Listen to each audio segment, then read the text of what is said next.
Bonjour à tous et bienvenue pour cette nouvelle vidéo de la newsletter et cette semaine encore une nouvelle vidéo sur la question des deepleys et pourquoi. Et pourquoi l'obscurité? Pourquoi l'obscurité? C'est-à-dire pourquoi est-ce que dans cette évolution crescendo, on voit qui commence avec le sang et puis qui évolue de plus en plus, on arrive à l'avant-dernière play, Detzach Adash Be'achaf, ce sont les initiales qu'on dit dans la Gada de Pessah, qui vont représenter chacune des 10 plaies, avec un lien mnémotechnique, Be'achav, donc Barad, Arbé, donc la grêle, ensuite c'est les sauterelles, après c'est l'obscurité, et enfin c'est Makat Bechovot, c'est la mort des premiers-nés. Donc se pose la question, c'est vrai que la mort des premiers-nés c'est quelque chose qui est intimidant, pour le moins, qui est convaincant aussi, évidemment.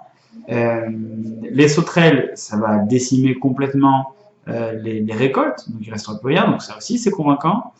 Par contre, l'obscurité, c'est l'obscurité. Il suffit d'éteindre la lumière, on se retrouve dans l'obscurité. Ça paralyse, d'accord, ça paralyse temporairement le pays d'Égypte, mais par rapport à la grêle qui détruit Dieu sur son passage, par rapport à la peste ou par rapport aux animaux sauvages, enfin, c'est incomparable. C'est la plaie qui vient en 9e position, c'est-à-dire 9e sur 10. Après ça, c'est la mort des premiers-nés. Et on menace le pharaon, attention, si tu n'écoutes pas, il va y avoir l'obscurité sur l'Égypte. Ok. Une personne qui a été capable d'accepter le sang, les grenouilles, les poux, etc., etc., et il vient de subir toutes les récoltes ont été détruites par les sauterelles, on va le menacer avec de l'obscurité, c'est pas super convaincant. On se pose la question, alors pourquoi l'obscurité? Quelle est la peur de l'obscurité? On parle souvent de nos jours d'obscurantisme, à tort et à travers, c'est-à-dire on va nous empêcher de réfléchir comme il faut, on va obscurcir l'esprit de nos jeunes. L'obscurantisme, ça peut venir de la religion, ça peut venir de n'importe quelle doctrine. On va une doctrine obscurantiste, et donc ça va nous empêcher de réfléchir correctement. L'obscurité, dans la tradition juive, est représentée par l'Empire grec. Et pourtant, l'Empire grec, dans le monde, disons dans la pensée universelle, dans l'histoire de la philosophie, la pensée grecque, c'est pas la plus idiote. Au contraire, beaucoup de philosophes sont issus d'une tradition grecque. Donc, pourquoi est-ce que le judaïsme pense que c'est, malgré tout, la Grèce représente l'obscurité? C'est parce que c'était justement par la puissance de leur intellect qu'ils ont été capables d'être dangereux sur le plan spirituel. Autant les autres, c'est dangereux sur le plan physique, mais sur le plan spirituel, c'était pas très dangereux, donc l'âme n'était pas en jeu, et la pensée n'était pas en jeu. Autant lorsque la pensée est en jeu et qu'on empêche une personne de pouvoir réfléchir en lui instillant des idées qui vont complètement déstabiliser sa façon de penser, autant ça, c'est ce que le judaïsme va appeler l'obscurité. L'empire de l'obscurité, c'est celui qui va troubler la foi juive. Nous, c'est comme ça, par exemple, que le Maharal de Prague va définir l'empire grec dans son livre Namizvah qui parle de la fête de Hanouka. Alors, à la lumière de cet enseignement, quelle est la plaie de l'obscurité? Quel est le problème de la plaie de l'obscurité? En fait, la terreur que provoque l'obscurité, vous savez que tous les enfants ont peur du noir, il y a même des adultes qui ont peur du noir, c'est une phobie qui est connue. Quelle est la peur de l'obscurité? Le problème de l'obscurité, c'est que on est impotent, on est incapable de faire quoi que ce soit. C'est-à-dire que c'est un petit peu comme si on devenait aveugle, comme si tout le monde devenait aveugle. Et donc, la menace de l'obscurité, c'est que plus personne ne sera capable de voir ce qui se passe autour d'eux. Et donc, on devient entièrement vulnérable à tout. Autant la plaie du sang, des grenouilles, ça touchait, même les sauterelles, ça touchait un domaine en particulier, autant l'obscurité, ça veut dire que on est maintenant vulnérable à tous les maux. On est vulnérable à toutes les attaques. Si un pays voisin veut venir attaquer le pays d'Égypte à ce moment-là, eh bien l'obscurité le permet. On est potentiellement faible vis-à-vis de tous les maux possibles.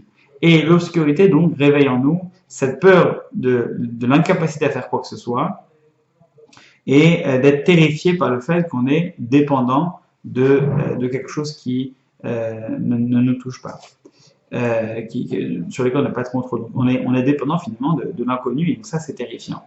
En fait, l'obscurité, ce serait un petit peu peut-être l'inverse de la lumière qui a été créée à l'origine du monde, qui ensuite a été cachée. Autant cette force éclairante, c'est-à-dire qui nous permet de pouvoir réfléchir, qui nous permet de développer des pensées construites, autant l'obscurité, sur le plan philosophique, sur le plan spirituel, même sur le plan physique, c'est ce qui nous permet de supprimer toutes nos certitudes et toute notre confiance. Et lorsqu'une personne n'a plus aucune certitude, n'a plus aucune confiance, là, à ce moment-là, il est à la merci de tous, et c'était donc la plaie de l'obscurité. Non, il est évidemment intéressant de comprendre pourquoi est-ce que cela n'a pas convaincu le pharaon, et pourquoi est-ce que finalement, eh bien, il va malgré tout refuser de laisser partir le peuple. Quelle est finalement la certitude du pharaon, ou peut-être l'absence de certitude? Peut-être que eh bien, le pharaon est tellement omnibulé par sa volonté de garder le peuple d'Israël qu'il ne reste plus qu'une seule certitude qui elle est irrévocable, c'est celle de sa lutte contre Dieu. Et lorsque Dieu le plonge dans l'obscurité, eh bien, il est dans cette absence de certitude en train de confirmer sa certitude que Dieu existe et donc il doit le combattre. À ce moment-là, eh bien, cette obscurité qui était censée représenter l'absence de certitude est en train d'évoquer justement le miracle et donc de lui rappeler en permanence qu'il est toujours en train dans son combat contre Dieu. Et donc ça pourrait expliquer la raison pour laquelle l'obscurité n'a pas eu d'effet sur lui puisqu'il était déjà plongé dans l'obscurité et sa seule certitude c'était de pouvoir combattre Dieu. À ce moment-là, eh bien, on comprend que la plaie n'a pas eu d'effet sur lui et qu'il sera peut-être un des seuls d'ailleurs à vouloir encore combattre le peuple d'Israël à l'issue de ces 10 plaies parce que ce n'est pas une lutte qui est raisonnable, c'est une lutte déraisonnée qui justement se nourrit peut-être de la peur et c'est la raison pour laquelle l'obscurité n'a pas pu avoir l'effet escompté. Cela étant, elle a eu un effet direct sur les habitants de l'Égypte, puisque arrivé à la 10e plaie, déjà beaucoup ne souhaitaient plus combattre Dieu. C'est donc cela l'importance de pouvoir compter sur notre foi, nos certitudes, et avec cela arriver à dégager un chemin parmi l'obscurité de nos incertitudes. Shabbat Shalom et à très bientôt.